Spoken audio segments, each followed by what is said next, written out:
Hi, welcome back to Linear Equations and Inequalities, Part 2. So as we can continue this lesson, we need to talk about how to solve linear inequalities analytically and graphically. To solve them analytically, I hope you remember these rules, but if you don't, I'm going to work an illustration to show you that. The key difference from equations and inequalities is that when you multiply or divide by a negative number, do you remember what you have to do? You reverse the inequality symbol. And generally we will use intervals to describe the solutions of these inequalities. So I have an illustration here. If I have 5 plus 3 times 1 minus x is greater than or equal to 0. So to solve that, I'm going to remove the parentheses to get 5 plus 3 minus 3x is greater than or equal to 0. Combining like terms gives me 8 minus 3x is greater than or equal to 0. Now I can subtract 8 from both sides to get negative 3x is greater than or equal to negative 8. So thus far I've done nothing to change the inequality symbol. But now I have to divide both sides by negative 3. And in doing that, my inequality relationship reverses to get x is less than or equal to 8/3. And you might recall that you can graph the solution to this inequality. For x less than or equal to 8/3, that would be to the left of 8/3. That's less than. Equal to means I put a bracket on it, and then I can describe that set as from negative infinity to 8/3 with a bracket. Now let's look at how can I solve them graphically. And we're going to basically use the methods that we did with solving equations graphically. That is the x-intercept method, or we can even refer to it as the zero method. And then the intersection of graphs. So I have this picture just so you can get the idea of what you're looking at on the graph. To remember a few basic things about a graph, do you remember that on the x-axis, the value of y there is 0. Above the x-axis, the values of y are greater than 0. And when we go below the x-axis, the values of y are less than 0. So what my goal is when I say to solve a linear inequality graphically, I'm trying to describe what values of x satisfy the given inequality.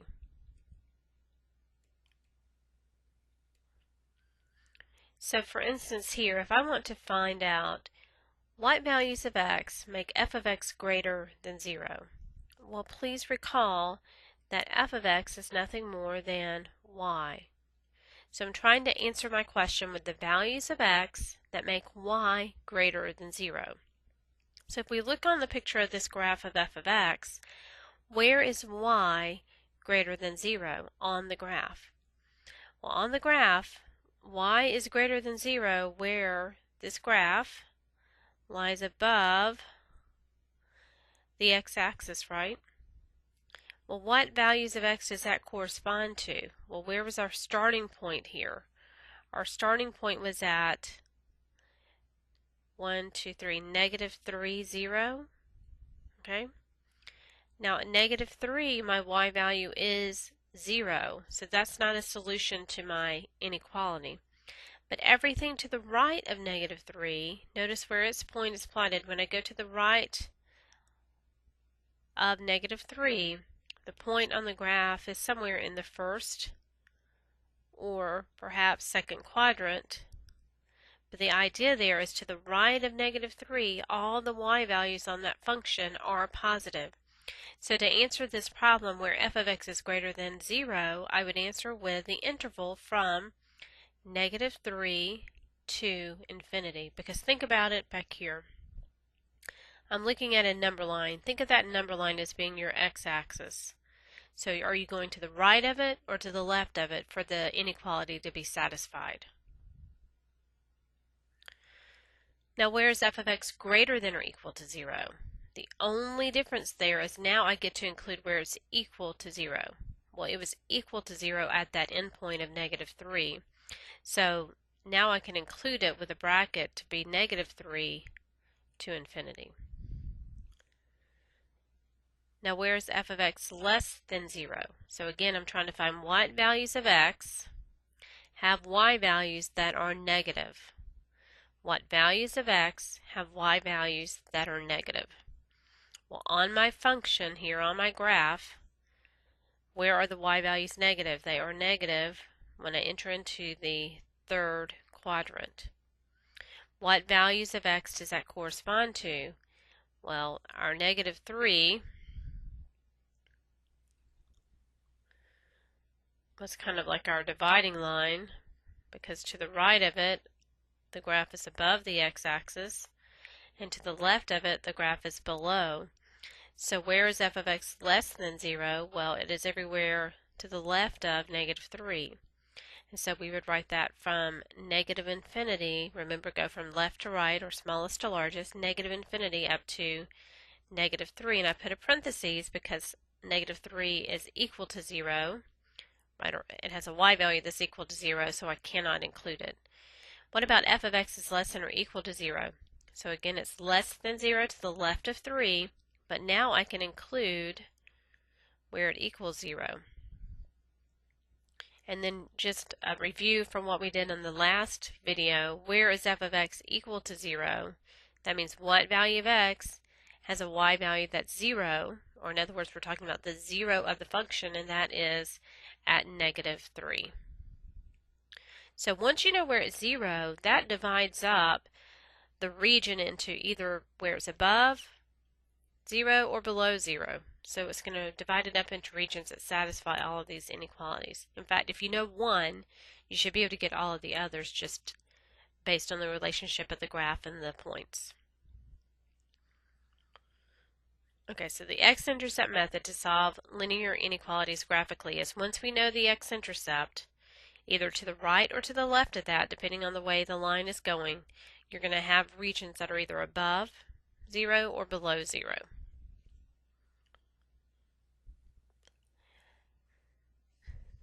Now for the intersection of graphs, and I am going to do an example in just a minute, but this is just giving you an overview.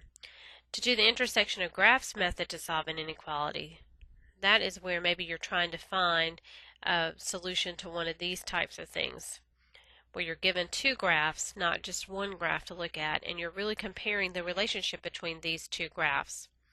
Now, whenever I'm trying to find out where f of x is greater than g of x, understand that this means the y value on the graph of f, the y value on the graph of g.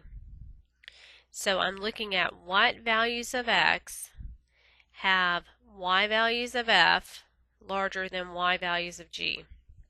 Well, you know, as we move up in the Cartesian coordinate system, as we move up, what happens? The y values are getting larger, right? So we would expect for one graph to be above the other is where we're going to see larger y values. In other words, these points on this graph of f right here have y values that are larger than these points here. What happens at the intersection point? At the intersection point,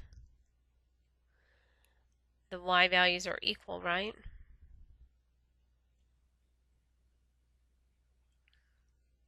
But over here to the right, f is above g, which means the y values of f are larger than the y values of g. Over here, g is above f, right? Or in other words, f is below g, means that f is less than g. Now the key to remember with these problems is that you're always answering with what, let me make that a little bit neater there, sorry about that. We're always answering with x values. because we've got to tell someone, if you're looking at the graph, where does this relationship of the graphs being above or below happen? And that is all around the value of x, where they intersect each other. So if I wanted to find out where is the graph of f of x greater than g of x, where is the graph of f above the graph of g, well, we know that where they intersect, right here, is where those two graphs are equal, and that is at the x value of 2. So what happens to the right of 2 is where f lies above g. So we would have to answer that problem with an interval, which is from 2 to infinity. Where is f of x greater than or equal to g of x? Well, now I can include where it's equal to it, and that's at 2. So that would be with a bracket 2 to infinity. And understand, it doesn't matter what those equations are at this point. I'm just trying to get you to understand how to look at the graph to get the information that you need. So when you're solving an inequality graphically using the intersection of graphs, you've got to look at the relationship between those two graphs. Where is one above or below the other, and that's going to help you decide your answer. Now, where is f of x less than g of x? Well, f of x is less than g over here in this region, which that corresponds to the side that's less than 2, which would be from negative infinity to 2. Where is f of x less than or equal to g of x? Well, that is from negative infinity, but now we can include the 2, so we put a bracket. Now if I said, where is f of x equal to g of x, which is a review of the last video, we would just simply answer where those two intersect, which is at the x value of 2. So let's look at an example. I'm going to solve this analytically, and then we're going to go through the two methods to solve it graphically. So if I have 1/3 x minus 1/5 x is less than or equal to 2, to solve it analytically, I'm going to have to find the common denominator, which is 15. And if we multiply both sides by the 15, we would have 5x minus 3x is less than or equal to 30, right? Because I'm just distributing the 15 to every term of the equation, or inequality. So 5x minus 3x is 2x is less than or equal to 30. So divide by 2 to get x is less than or equal to 15. Now nothing required me to change the relationship of the inequality there. X is less than or equal to 15 is to the left of 15 and with a bracket. So let's see, the interval notation would be from negative infinity up to 15. Now let's see how those two methods to solve it graphically gives us the same solution. So by the x-intercept method, what was my problem? 1/3 x minus 1/5 x equals 2. By the x-intercept method, I've got to set that equal to 0. Well, I didn't have it actually. What was that, less than or equal to? Okay. Yeah, less than or equal to 0. Less than or equal to 2. So I've got to set it less than or equal to 0. So that is, I need to enter into my calculator the side that's opposite from 0. So I entered into y1 the 1/3 x minus 1/5 x minus 2, and then I graphed.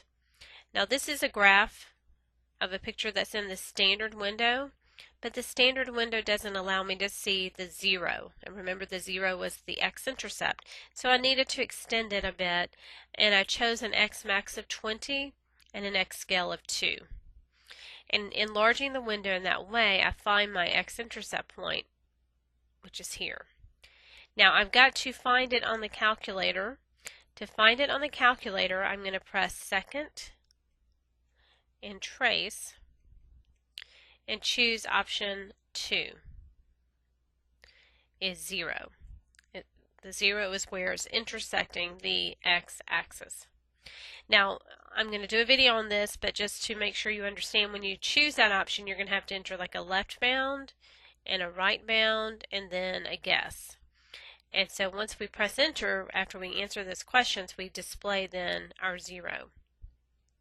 Now the 0 doesn't tell you the answer in this case. The 0 tells you the answer to the equation, but for the inequality you're going to have to answer with a region of numbers.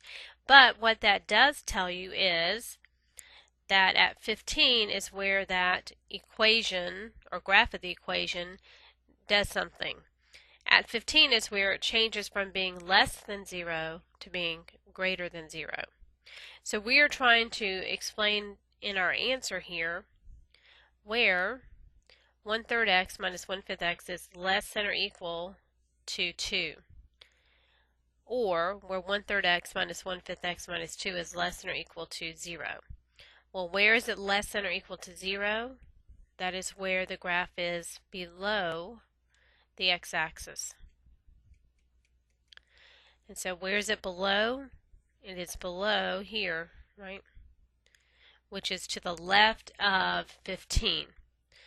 Now I can also include where it's equal to 15, so my interval would be from negative infinity to 15 with a bracket.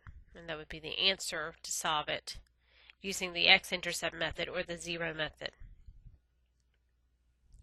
Now if I wanted to solve it by using the intersection of graphs, now remember what our inequality was. It was 1/3 x minus 1/5 x is less than or equal to 2.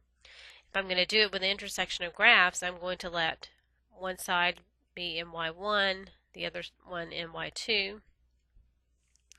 So enter into y1 and y2.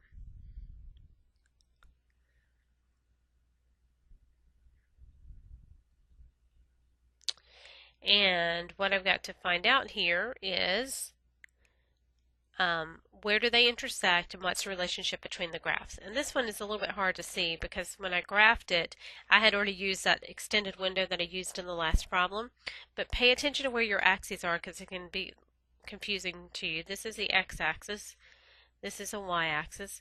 Well, we know y equals 2 is a horizontal line. So this is our y2 here. And our y1 is this 1/3 x minus 1/5 x. Okay? So I know I've got to find out where they intersect because where they intersect is where the relationship between where one is above or below the other changes. So to find that intersection point, I'm going to do second trace and choose option 5, which is intersect. And again, there's some steps you have to go through. You have to enter first curve, second curve, and then guess. And whenever you do that, you get the intersection point. So it tells me at the point 15, 2, these graphs intersect one another. Well, the 2 just tells me that the y values are the same there, so I don't really have to know that. Right now I need to know that at 15 is where that relationship changes. But I've got to find out where is y1 less than or equal to y2. In other words, where is the graph of y1 below the graph of y2? Okay, well, keep in mind which one was what. y2 is the horizontal line, y1 is the other line. So where's y1 below it? Well, to the left of the 15, which is from negative infinity up to 15, but we can include 15 because we're allowed to equal that. Okay? Now the last thing in this section is you're going to have some application problems that deal with 3 graphs, and we have to really deal with a 3-part inequality. And our goal here is to, if you're given 2 horizontal lines as part of your graph, and then another function that runs through both of those, we're trying to find for this, for what values of x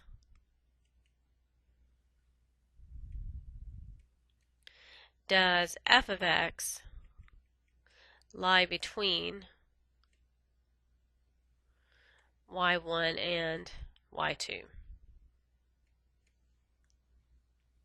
Okay, well, f of x is another name for y, right? So we're really trying to find where is a graph in red between the y1 and the y2. Well, if you look at the graph, that might seem pretty easy to you, right? It's right here is where that graph is between the others.